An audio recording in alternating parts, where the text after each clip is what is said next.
আস্তে যাও, ওইদিকে যাও। তার মাস্কটা খুলো, মুখটা খুলো না, মাস্কটা খুলো, মাস্ক খুলো না বা।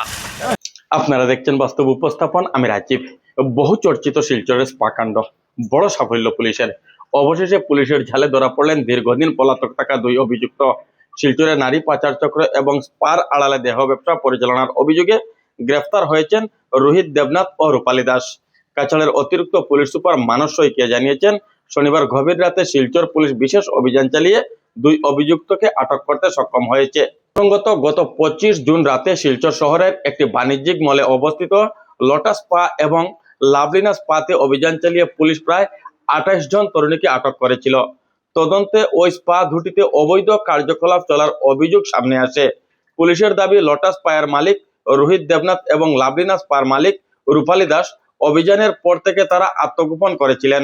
অবশেষে বিশেষ অভিযানে তাদেরকে গ্রেফতার করতে সক্ষম হয় শিলচর পুলিশ। বর্তমানে ধৃতদের জিজ্ঞাসাবাদ করা হচ্ছে। এর চক্রের সঙ্গে আরো কেউ জড়িত রয়েছে কিনা তা খতিয়ে দেখতে তদন্ত চালিয়ে যাচ্ছে পুলিশ। এ ঘটনার পর শিলচর জুড়ে ফের শুরু হয়েছে ব্যাপক আলোচনা। এই মামলার তদন্তে আর কি নতুন দিক সামনে আসে, এখন সেদিকেই নজর সকলের।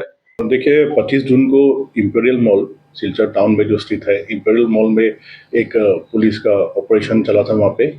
और फिर वहाँ पे एक्यूज्ड काफ़ी लोग वहाँ से हम लोग ने उनको अपने हिरासत में लिया था। फिर उस केस में जो इन्वॉल्व थे, जो दो वहाँ पे स्पा पार्लर थे, है लोटस और लवली, तो जो उनके मालिक है राहुल देवनाथ और रूपाली दास, सो इतना दिन से सिंस 25 जून वो लोग फरार थे। तो हम लोग का अभियान भी चल रहा था और हाउस सर्च भी हम लोग किए थे। कल हम लोग को एक इन्फॉर्मेशन मिला कि ये दोनों सिलचर टाउन में पाए गए हैं, देखा गया है।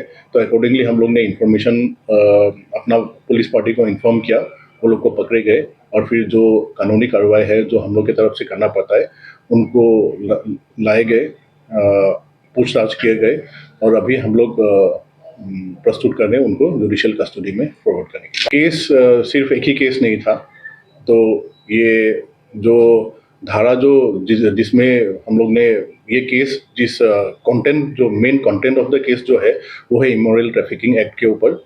बाकी जो BNSS के जो बाकी सेक्शंस है वो लगे हुए हैं। तो मेनली हम लोग अभी प्रोसिक्यूट कर रहे हैं इनको इमोरल ट्रैफिकिंग एक्ट के आधार पर।